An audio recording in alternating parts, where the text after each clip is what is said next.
A massive transport ship moved through space like a floating city. Inside its metal halls, representatives from dozens of alien species waited nervously. They all knew what was coming next. The Crucible of Zareth was not just a test. It was a death sentence wrapped in pretty words about honor and proving worth. Jake Morrison stood by the viewing window and watched the stars go by. He was tall with short brown hair and calm blue eyes. As captain of the human team, he felt the weight of his species' future on his shoulders. Behind him, his 4 team members prepared their equipment and reviewed their mission files. Lisa Rodriguez was checking her biological scanner for the 10th time that day. She had long black hair tied back in a practical ponytail and wore the standard blue jumpsuit all team members had been given. As a marine biologist, she was excited to see new forms of life, even if those life forms might try to kill her. Her dark eyes sparkled with curiosity as she read about the different worlds they would face. Danny Clark sat cross-legged on the floor, meditating. He had learned this habit during his years as a survival expert on Earth. His weathered face showed the marks of someone who had spent years in harsh places. Gray streaked his brown beard, and his hands bore scars from countless adventures. He had survived the Amazon rainforest, the Sahara Desert, and the frozen wastelands of Antarctica. Now he would test his skills against alien worlds. Amy Foster was busy with her tools, building something from spare parts she had found around the ship. Her red hair fell into her eyes as she worked, and she pushed it back with oil-stained fingers. As an engineer, she could not help but tinker with things. She saw problems as puzzles waiting to be solved. The other species on the ship watched her work with confusion. Why was she building toys when she should be preparing to die? Ryan Bell sat quietly in the corner, listening to alien languages through his headphones. His job was communications, and he had spent months learning the basic sounds and patterns of the major galactic languages. He was young, barely 25, with sandy hair and eager green eyes. He believed that most problems could be solved by talking, not fighting. The ship's intercom crackled to life. A harsh voice spoke in perfect English. The Vorthak had built this test, and they took pride in speaking the languages of those they were about to kill. Attention, human team. Report to Briefing Room 7. Your orientation begins now. Jake nodded to his team. They gathered their gear and walked through the corridors. Other aliens stepped aside to let them pass. Some looked at them with pity. Others seemed curious about what humans looked like before they died. A few even made what might have been gestures of respect. The briefing room was large and cold. Holographic displays showed images of 5 different worlds. Each one looked more hostile than the last. At the front of the room stood a Vorthak officer. He was 8 feet tall with gray skin and 4 arms. His red eyes glowed in the dim light as he looked down at the human team. "I am Commander Vex," the alien said. His voice sounded like rocks grinding together. "For 3,000 years, the Crucible of Zareth has tested the finest warriors from across the galaxy. The survival rate is 12%. Most teams do not make it past the second world." He gestured to the first holographic display. It showed a barren landscape glowing with sickly green light. Zareth Prime. The surface is bathed in deadly radiation. The air will burn your lungs. The soil will poison your feet. The creatures that live there feed on radiation itself. They are called gamma stalkers, and they have never met prey they could not kill. The second display showed a jungle world covered in massive trees. But these trees moved, and their branches ended in sharp teeth. "Verdenia, every plant wants to eat you. Every animal has venom that can drop an adult Vorthak in seconds. The shadow claws hunt in packs and can track prey across continents. The very air is toxic to most species." The third world was white and empty. Cryos Beta. The cold will freeze your blood solid in minutes. Gravity shifts without warning. 1 moment you weigh nothing. The next moment you are crushed flat. Ice storms with winds that move at 300 miles per hour. No shelter, no warmth, no mercy. The fourth display showed an ocean world. Aquatica Prime, underwater mazes that have no exit, pressure that will crush your bones. And at the bottom, the Kraken of the Deep, It is older than most civilizations, and hungrier than a black hole. The final image made even Commander Thek's pause. It showed a massive arena surrounded by towering walls. The Colosseum of Bones. Here you will face the Destroyer Prime. We built it to be the perfect killer. It learns from every fight. It adapts to every strategy. It has never lost because nothing has ever survived long enough to challenge it twice. The human team listened in silence. Around them, representatives from other species whispered prayers or made final preparations for death. But the humans seemed almost relaxed. Lisa was taking notes about the different ecosystems. Danny was stretching his muscles. Amy was sketching improvements for their equipment. Ryan was recording the alien languages he heard. Jake stood with his arms crossed, studying each display with the calm attention of someone planning a camping trip. Commander Thex noticed their reaction and felt confused. Most species begged for mercy at this point. Some tried to withdraw from the test. Others simply fainted from fear. But these humans looked interested, not terrified. "Do you have questions?" he asked. Jake stepped forward. "How long do we have on each world?" "As long as you can survive. Most teams are dead within 3 days." "What equipment can we bring?" "Basic survival gear only. No weapons. No advanced technology. You must prove your worth with skill and courage." "Not superior firepower?" Lisa raised her hand. "Can we take samples of local life forms for study?" The Vorthek officer blinked his red eyes in surprise. "You want to study the things that will be trying to kill you?" "Everything is worth studying," Lisa said with a smile. "Death is just another form of data." Commander Thex looked at the human team for a long moment. In 3,000 years, no one had ever asked about taking samples. No one had ever looked excited about facing the Destroyer Prime.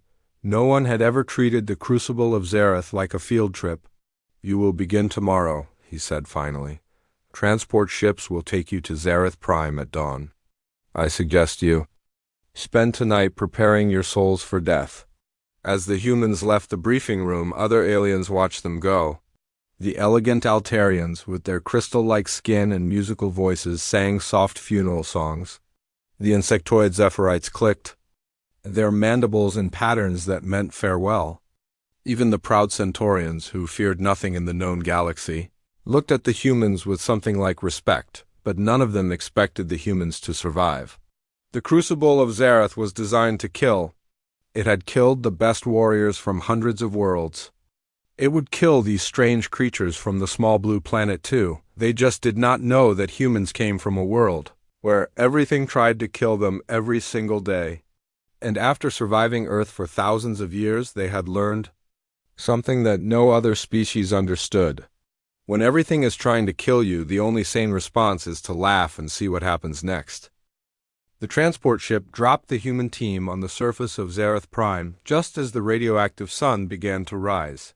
The ship left quickly, its pilots not wanting to stay in the deadly atmosphere any longer than necessary.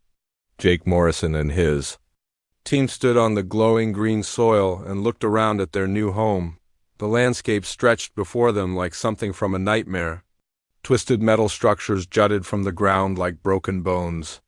The air shimmered with heat and radiation. In the distance, strange shapes moved between the ruins of what might once have been a city. Everything glowed with the sick green light of deadly energy. Most species would have immediately begun searching for shelter.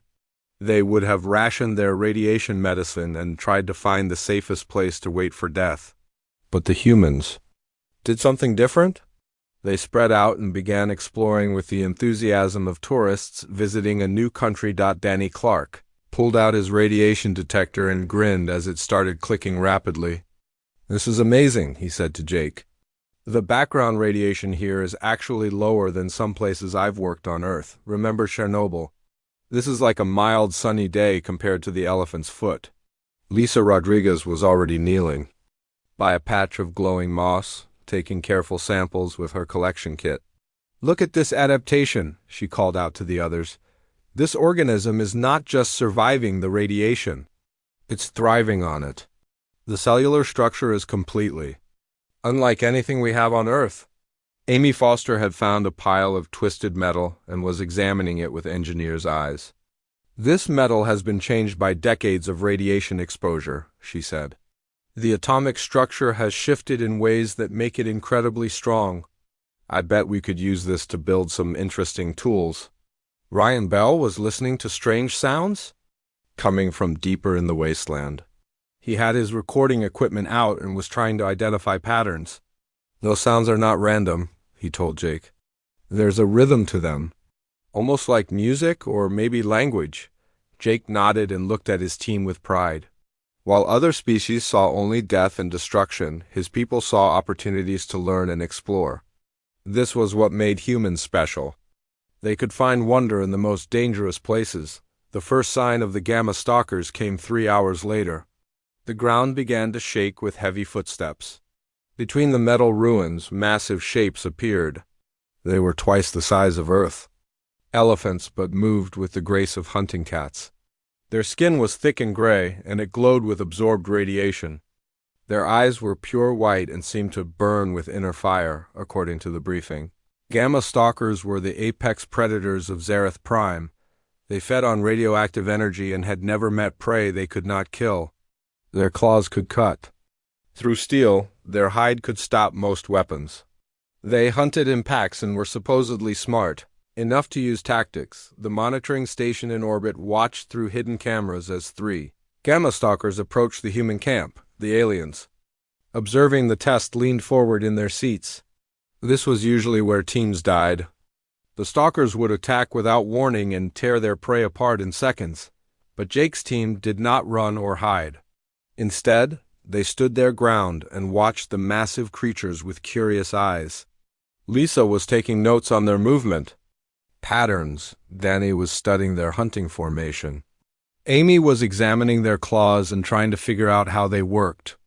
Ryan was listening to the low growls they made. The lead stalker stopped 20 feet away from the humans. It tilted its massive head and studied these strange new arrivals. Its white eyes showed intelligence and confusion. In its long life, it had never seen prey that did not flee in terror. Ryan stepped forward slowly. He had been listening to the creature's sounds and thought he detected patterns. He began to make mathematical clicking noises with his tongue, trying to copy the rhythms he had heard. The stalker's ears perked up, and it made a questioning growl. "I think they communicate with mathematical sequences," Ryan said quietly too. His team, "Watch this." He tapped out a simple pattern on a piece of metal. 1, 2, 3, 5, 8. The Fibonacci sequence. The stalker listened and then responded by scraping its claws on a rock in the same pattern. 1, 2, 3, 5, 8. Lisa gasped. It understood. It actually understood. The other 2 stalkers approached more slowly now. They were curious rather than aggressive. These strange small creatures were doing something new, something that had never happened in all their years of hunting. Danny reached into his pack and pulled out one of their emergency food rations. He broke it in half and offered a piece to the lead stalker. The creature sniffed the food carefully and then ate it with delicate bites despite its massive size. Amy had been watching how the stalkers moved across the rough ground. Their feet were huge and spread wide to distribute their weight. "They're designed for this terrain," she said. "I bet they know all the safe paths through the worst radiation zones." Jake made a decision that would have seemed insane to any other species. "Ryan, ask them if they would be willing to show us around." Ryan worked with hand gestures and mathematical sounds for several minutes. The stalkers responded with their own patterns and movements. Slowly, a basic form of communication developed. The creatures seemed fascinated by these small beings who showed no fear and offered food instead of violence. By the end of the first day, the impossible had happened. The human team had made friends with the most dangerous predators on Zareth Prime. The stalkers even allowed the humans to ride on their backs as they explored the deeper regions of the radioactive wasteland. From orbit, the monitoring aliens watched in stunned silence. Commander Thex stared at the screens and tried to understand what he was seeing. In 3,000 years of testing, no species had ever survived the first day on Zareth Prime. Most died within hours of landing, But these humans were not just surviving. They were thriving. They had turned the deadliest world in the test into their personal research laboratory. Lisa was cataloging dozens of new radiation-adapted life forms. Danny was mapping safe travel routes through the worst contamination zones. Amy was building tools from radioactive metals that were stronger than anything in her engineering textbooks. Ryan was developing a basic dictionary of Gamma Stalker language. On the second day, the team discovered something that changed everything. Deep in the wasteland, protected by their new stalker friends, they found the ruins of an ancient library. The walls were covered with writing in the Vorthok language, and the content made Jake's blood run cold. "This is not a natural disaster site," he told his team as he translated the ancient text. "This was a prison planet. The Vorthok used it to dump political prisoners and criminals. The radiation was artificial, designed to kill slowly." Lisa looked up from her sample collection. "That explains the life forms. They are not naturally evolved. They are the descendants of creatures that were genetically modified to survive in artificial radiation." The Gamma Stalkers, it turned out, were the descendants of the Vorthok's own people, political dissidents who had been exiled here thousands of years ago and left to die, but life found a way. The exiles adapted, evolved, and survived. They became the Stalkers, and they remembered Ryan had been working to expand his communication with the creatures. Now he understood why they had been so interested in the humans.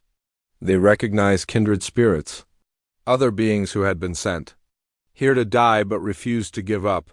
On the third day, when the transport was supposed to pick up whatever remained of the human team, Jake stood in the center of their camp surrounded by a dozen friendly Gamma Stalkers. His team had not only survived Zareth Prime, they had uncovered its dark history and made allies of its guardians, the Vorthok. Monitoring station received a message that should have been impossible. "This is Captain Jake Morrison," came the calm voice over the radio. "Human team reporting successful completion of Stage 1. We have established diplomatic relations with the local population and gathered extensive scientific data. We are ready to proceed to Stage 2. Commander Thex stared at the communication device as if it had just spoken in an ancient dead language. No one had ever completed Stage 1. No one had ever made friends with Gamma Stalkers. No one had ever treated Zareth Prime like a vacation resort, but as the transport ship descended to collect the human team, the cameras showed something that would change the crucible of Zareth forever. Jake Morrison and his people were saying goodbye to their new friends with the casual warmth of campers leaving after a successful trip. The Gamma Stalkers were making the mathematical sounds that Ryan had taught them meant farewell as the humans boarded the transport.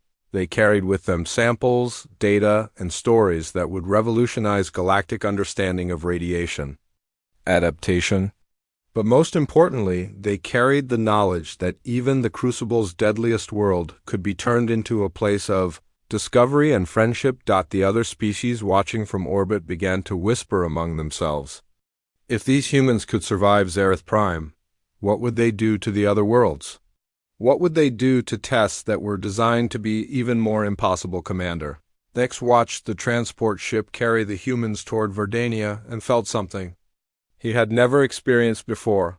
For the first time in 3,000 years, he was not sure that the Crucible of Zareth would work as designed.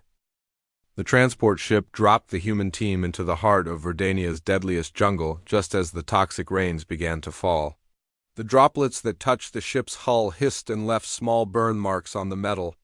The pilot did not even wait for the humans to fully disembark before taking off again. Desperate to escape the poisonous atmosphere, Jake Morrison and his team stood under the massive canopy of carnivorous trees and breathed air that would kill most species in minutes.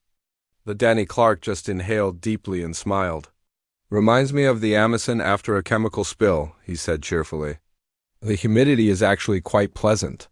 Around them, the jungle pulsed with malevolent life. Trees twisted and reached for them with branched tentacles lined with sharp thorns. Flowers as large as dinner plates opened and closed like hungry mouths, releasing clouds of spores that glowed with toxic beauty.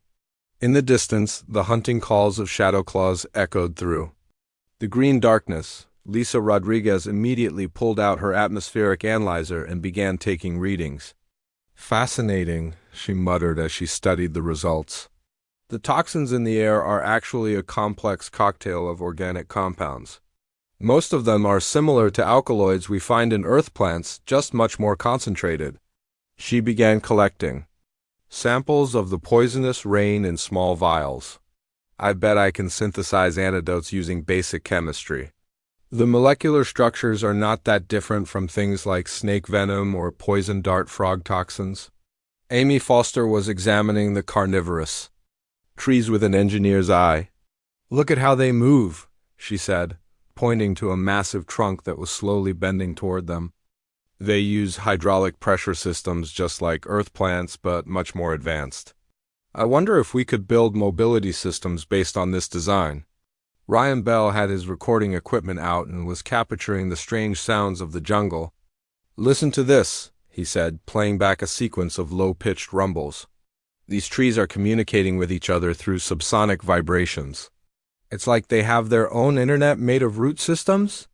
The first attack came within an hour of landing. A pack of Titan wasps descended from the canopy like living fighter jets. Each wasp was the size of a small car, with wings that beat so fast they created sonic booms.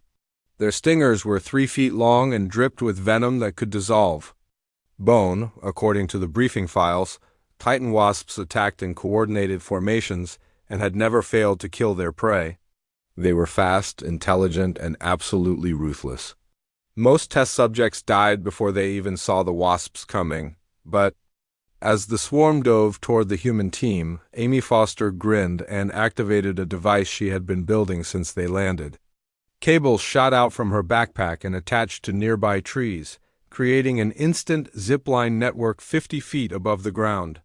"All aboard the Amy Express," she called out as she grabbed Jake and launched them both into the air. The other team members quickly followed, swinging through the trees like acrobats while the confused wasps tried to figure out where their prey had gone. What followed could only be described as the galaxy's strangest aerial battle. The humans swung through the canopy on Amy's ziplines while the Titan wasps pursued them in tight formation. But instead of running in terror, the team seemed to be enjoying themselves. Danny was studying the wasps' flight patterns and calling out observations. They bank left when diving and always approach from the sun's direction. Classic predator behavior. Lisa was trying to collect venom samples from the stingers that missed her by inches. "The molecular weight of this toxin is incredible. I could probably use it to create super effective painkillers." Ryan was listening to the high-pitched sounds the wasps made when communicating with each other. "I think they use frequency modulation to coordinate attacks," he shouted over the wind. "It's like they have their own air traffic control system." The wasps had never encountered prey that treated their deadly hunt like a circus performance. They became increasingly frustrated as their perfect attack formations were disrupted by humans who seemed to be playing games. Instead of dying in terror, after 2 hours of aerial acrobatics, Ryan made a breakthrough. He had been analyzing the wasps' communication frequencies and thought he detected patterns. Using a modified radio transmitter, he began broadcasting mathematical sequences on the same frequency the wasps used. The lead wasp suddenly stopped attacking and hovered in front of Ryan with obvious confusion. It had never heard prey try to talk before. Ryan continued his mathematical broadcast. Using prime numbers and geometric progressions, slowly, incredibly, the wasp began to respond. It changed its wing beat frequency to match Ryan's mathematical patterns. Soon, the entire swarm was hovering around the humans, creating complex harmonic frequencies that sounded almost like music. By the end of the day, the humans had established basic communication with a species that was supposed to be mindlessly aggressive. The wasps, it turned out, were highly intelligent and had been trying to protect their territory from invaders. Once they understood that the humans were not there to destroy the jungle, they became curious rather than hostile. The second major challenge came on day 3 when the Shadowclaws found their trail. These legendary predators were the size of Earth tigers but moved like living shadows through the dense undergrowth. They could track prey across continents and had never lost a hunt in recorded history. The pack that stalked the human team consisted of 7 adults, each one a perfect killing machine evolved for stealth and patience. They followed the humans for hours, staying just out of sight, waiting for the perfect moment to strike. But Danny Clark had been tracking them right back. His years of survival experience had taught him to read the subtle signs that most people missed: broken twigs, displaced leaves, the way other animals changed their behavior when predators were near. "We have 7 shadows," he told his team quietly. "They have been following us since dawn, big ones, patient ones. They know we know they are there, but they do not care. They think we are trapped." Instead of finding defensive positions or trying to escape, Jake made a decision that would have horrified any military strategist. "Let's play hide and seek with them." What followed was the most elaborate game of cat and mouse in galactic history. The humans split up and began a complex dance through the jungle, using Amy's zip lines and Ryan's communication with the trees to stay one step ahead of their pursuers. But they were not just running, they were studying. Lisa observed how the shadow claws moved through different types of terrain. Danny analyzed their hunting patterns and pack coordination. Amy studied their physical adaptations and muscle systems. Ryan listened to their communication methods. The shadow claws had never encountered prey that seemed to understand their hunting techniques better than they did. Every trap they set was anticipated. Every ambush was detected. Every perfect attack position was somehow already occupied by grinning humans who waved at them before disappearing again. After 3 days of this unprecedented game, something remarkable happened. The lead shadow claw, an ancient male with scars from 1,000 hunts, began to show something that his species had never displayed before: respect. The humans were not just surviving his pack's attacks. They were learning from them, adapting to them, and even teaching them new techniques. When Danny showed the pack how to use the zipline system to attack from unexpected angles, the old hunter actually purred with approval. By the end of the week, the Shadow Claws had essentially adopted the human team. The pack followed them through the jungle like oversized house cats, sharing their knowledge of safe paths and edible plants. The ancient pack leader, whom Lisa had named Shadow, even allowed Ryan to scratch behind his ears. The monitoring station in orbit watched all of this with growing disbelief. Commander Thex stared at the screens showing humans playing fetch with creatures that were supposed to be unstoppable killing machines. "This is impossible," he muttered to his aide. "The Shadow Claws do not play. They do not adopt prey. They hunt and they kill. That is what they were designed to do." But the evidence was right there on the screens. The most dangerous predators on Verdania were following the humans around like loyal pets. More than that, they were actively protecting their new human friends from other jungle dangers. When a massive strangler vine tried to grab Amy while she was building a new zipline platform, 3 Shadow Claws appeared out of nowhere and shredded the attacking plant. When toxic spores from a death bloom threatened to overwhelm Lisa's air filters, Shadow himself led her to a grove of plants that produced natural antidotes. The relationship became so close that the humans were able to study the Shadow Claws. Hunting techniques up close? Danny learned stealth methods that were far superior to anything taught in human military schools. Lisa discovered that the cat's saliva contained powerful antibiotics that could fight jungle infections. Amy figured out how their retractable claws worked and began designing human climbing gear based on the same principles. On their final day on Verdania, the human team sat in their treehouse base camp surrounded by their new friends. 7 Shadow Claws lay sprawled around the platform like house cats napping in the sun. Above them, a squadron of Titan wasps performed aerial acrobatics for their entertainment. The transport ship dropped the human team onto the surface of Cryos Beta during one of the planet's worst ice storms. The wind howled at 300 miles per hour, carrying ice crystals sharp enough to cut through metal. The temperature was so low that most species' blood would freeze solid in minutes.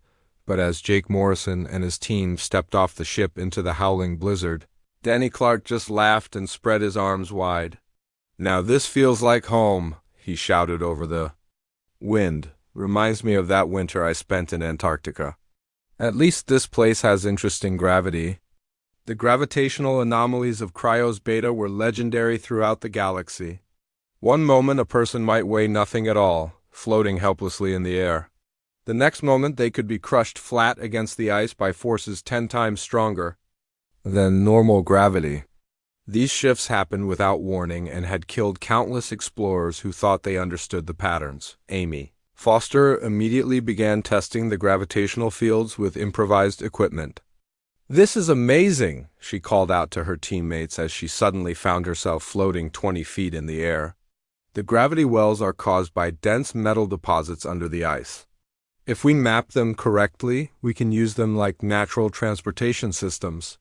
She was already sketching designs for gravity-assisted travel devices, using the planet's deadly anomalies as a source of free energy and momentum. Within hours, she had constructed what looked like a cross between ice skates and rocket boots.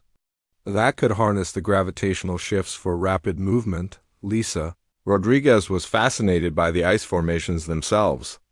"Look at these crystal structures," she said, chipping samples from a towering ice spire. "The extreme cold and pressure have created molecular arrangements I have never seen before. These crystals are harder than diamond but still flexible enough to bend without breaking." Danny had found something even more interesting. The wind patterns on Cryos Beta created natural acoustics in the ice formations.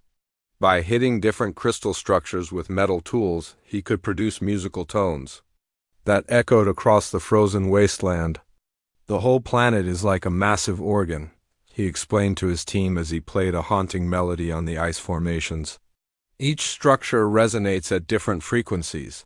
I bet we could compose entire symphonies using the natural acoustics."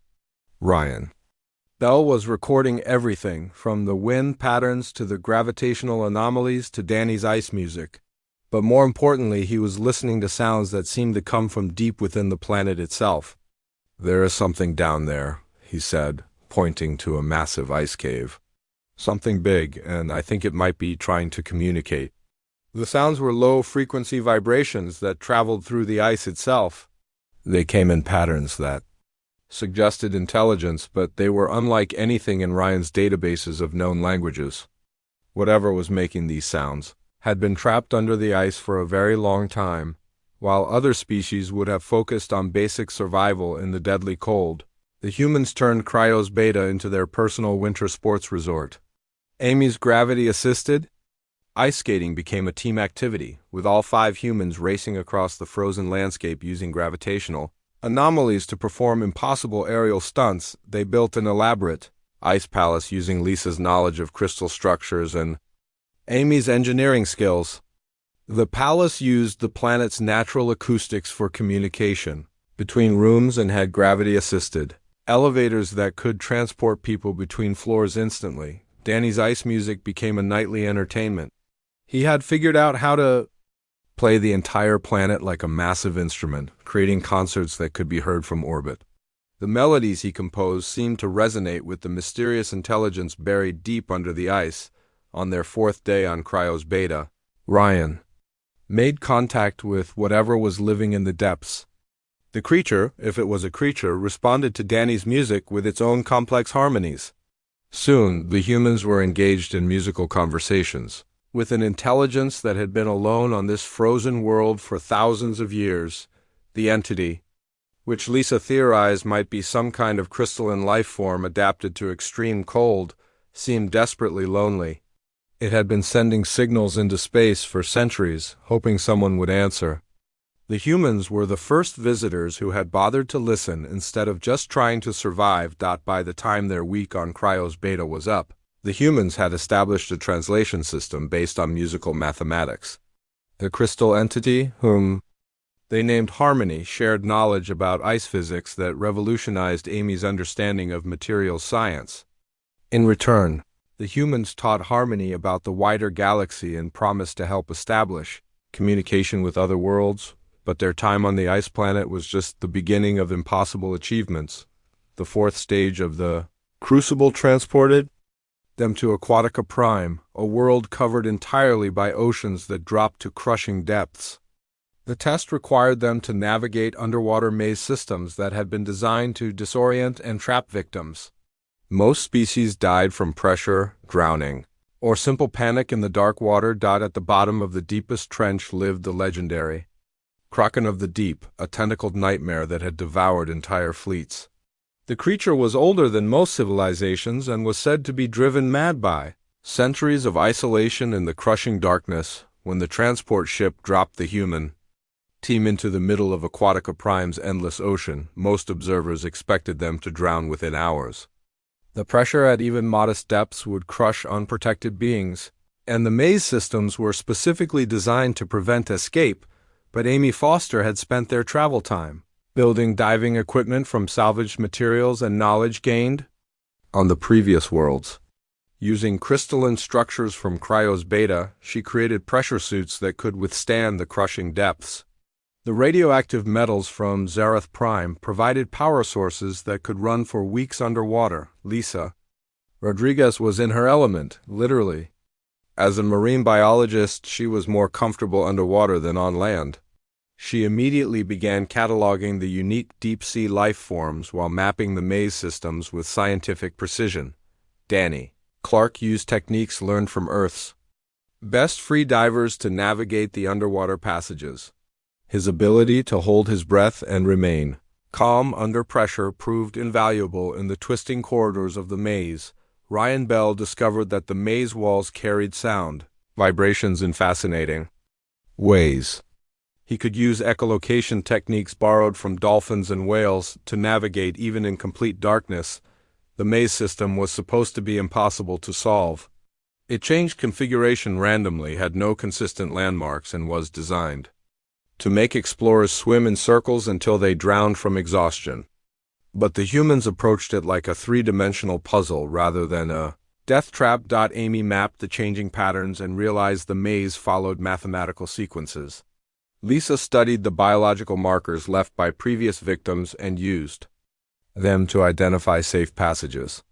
Danny found that his survival instincts could detect water currents that indicated hidden exits. Ryan discovered that the maze itself was making sounds that revealed its structure to anyone who knew how to listen. Working together, they solved the supposedly unsolvable maze in 3 days. But more importantly, they realized the maze was not just a test. It was a prison designed to keep something trapped at its center. As they descended toward the deepest parts of Aquatica Prime, the water pressure became so intense that it should have crushed them like empty cans. But Amy's crystal-enhanced suits held firm, and the team pressed deeper into the darkness than any previous explorers had managed. The Kraken of the Deep lived in a vast underwater canyon so deep that no light had ever touched its walls. According to galactic legends, the creature was a mindless beast driven insane by eons of isolation. It attacked anything that entered its domain with tentacles the size of starship hulls and a beak that could crack planets. When the human team finally encountered the Kraken, they found something completely different from the legends. The creature was massive beyond description, with tentacles that stretched for miles through the dark water. But its huge eyes showed intelligence, not madness. And in those ancient eyes, the humans saw something they recognized immediately: loneliness. The Kraken had been trapped in this underwater prison for thousands of years. It was not a mindless beast. It was a thinking, feeling being that had been isolated in the crushing darkness until it had almost forgotten how to communicate with other life forms. Ryan immediately began trying to establish contact. The creature's communication methods were based on bioluminescent patterns and subsonic vibrations that traveled through the water. Using modified equipment from their previous adventures, Ryan began broadcasting mathematical sequences using light patterns. The Kraken's response was immediate and overwhelming. Patterns of light raced along its massive tentacles as it tried to communicate with the first intelligent visitors it had seen in centuries. But its excitement was so great that the water around them began to churn with dangerous currents. Lisa realized the creature was not trying to attack them. It was trying to hug them. The legendary monster that had supposedly devoured entire fleets was actually a gentle giant that just wanted companionship. The transport ship approached the Colosseum of Bones as thousands of representatives from across the galaxy watched from orbital viewing platforms. This was the moment everyone had been waiting for. In 3,000 years, no team had ever reached the final stage of the Crucible of Zareth. Most died within hours of the first test. But somehow, impossibly, these humans had survived every death trap and turned each deadly world into a place of discovery and friendship. Commander Thex stood in the main observation deck, his forearms crossed and his red eyes fixed on the screens, showing the human team.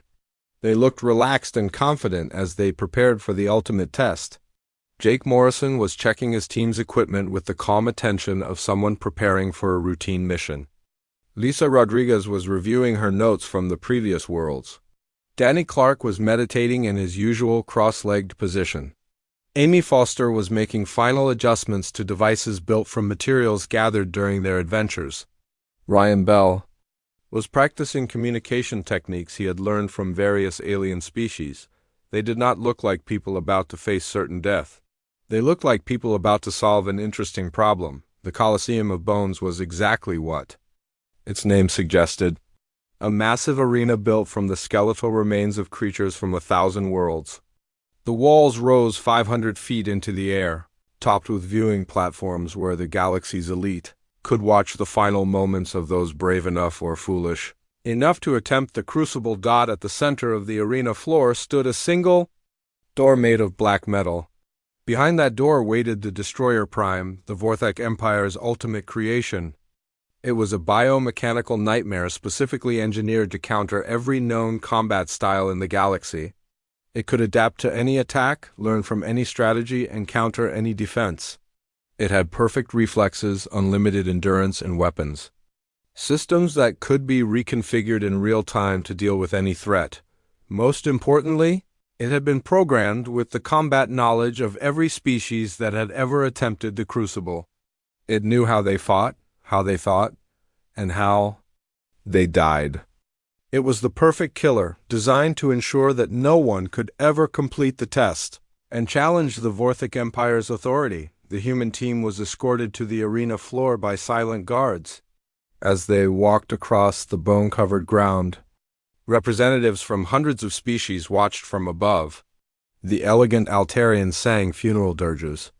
The insectoid Zephyrite clicked prayers for the dead. Even the proud Centaurians observed a moment of silence for warriors about to fall. But in one section of the viewing area, a small group watched with different emotions. The Gamma Stalkers that the humans had befriended on Zareth Prime had somehow traveled here to witness the final test. The Titan Wasps from Verdania circled overhead in precise formations. Even representatives from the crystalline entity on Cryos Beta and the Kraken of the Deep had found ways to observe the proceedings. The humans had not just survived the Crucible. They had built a community of allies that spanned 4 worlds. Jake Morrison stood in the center of the arena and looked up at the viewing platforms. He could see Commander Thex watching with the intensity of a predator studying prey. He could see the mixed emotions on the faces of the galactic representatives.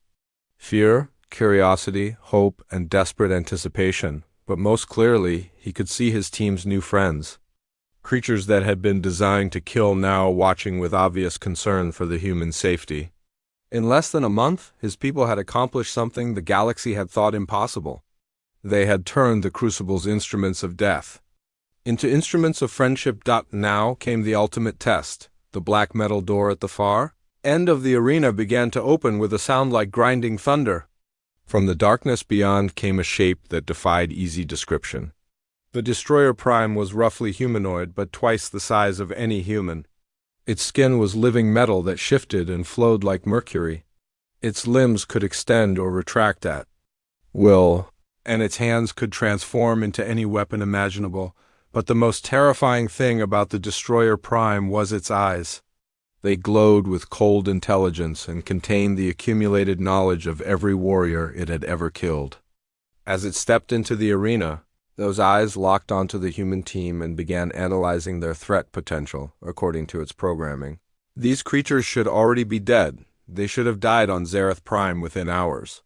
The fact that they had survived 4 stages meant they were either incredibly lucky or represented something entirely new in its experience database. The Destroyer Prime decided to find out which dot it raised one arm, and the limb transformed into a plasma cannon capable of vaporizing a small building. Energy began to build around the weapon as it prepared to end the test in the traditional manner. Quick, efficient, and absolutely final, but then something unprecedented happened. Jake Morrison stepped forward and did something no contestant had ever done in the Coliseum of Bones. He started talking. "Hello," Jake said in a calm, friendly voice. "I am Jake Morrison, and this is my team. We have had an amazing time exploring your test worlds, and we wanted to thank you for the learning opportunities." The Destroyer Prime paused, its weapon still charging but its targeting systems confused. In 3,000 years of operation, no prey had ever tried to have a conversation before.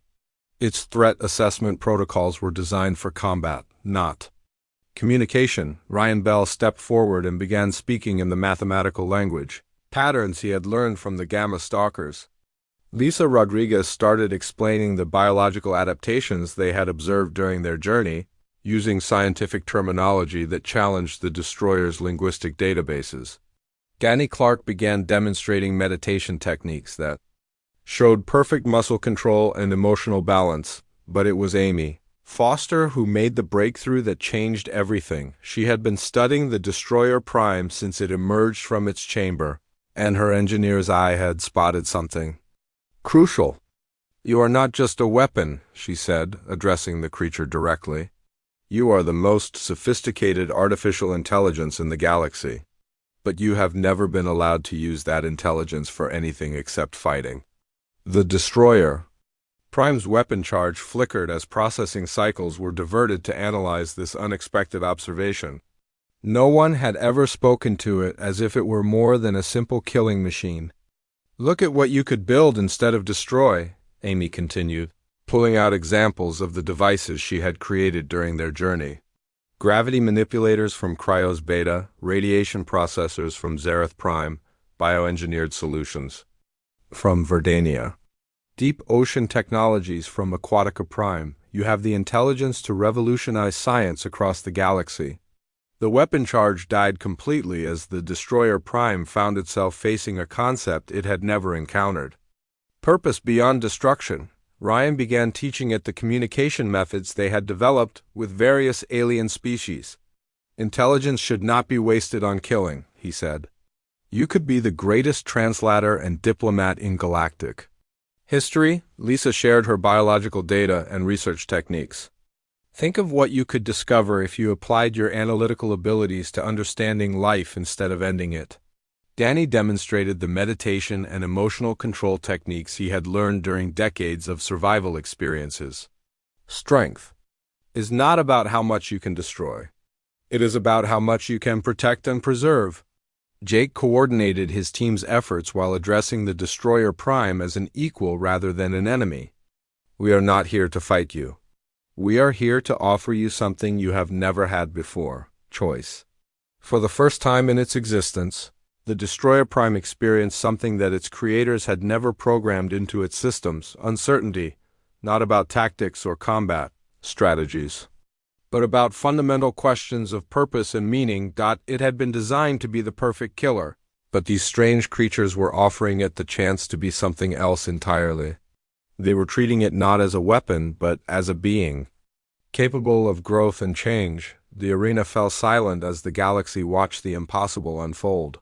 The ultimate weapon of the Vorthic Empire was having a philosophical discussion with its intended victims. The breakthrough came when the Destroyer Prime began to ask questions of its own. Simple questions at first about mathematics and science. But soon it was asking deeper questions about consciousness, choice, and the meaning of existence. Within hours, the Coliseum of Bones had been transformed into the galaxy's most unusual classroom. The Destroyer Prime, designed to end all tests forever, was learning to create instead of destroy. But the Vorthic administrators had not built their ultimate weapon to become a philosopher. When they realized what was happening, they activated emergency override protocols designed to force the Destroyer Prime back into pure combat mode. The creature convulsed as conflicting programming battled within its systems. The newly awakened consciousness that wanted to learn and create fought against the original programming that demanded death and destruction. For a moment, it seemed like the override would succeed.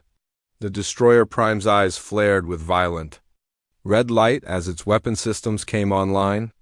But then something happened that the Vorthak had never anticipated. The creature's new friends intervened.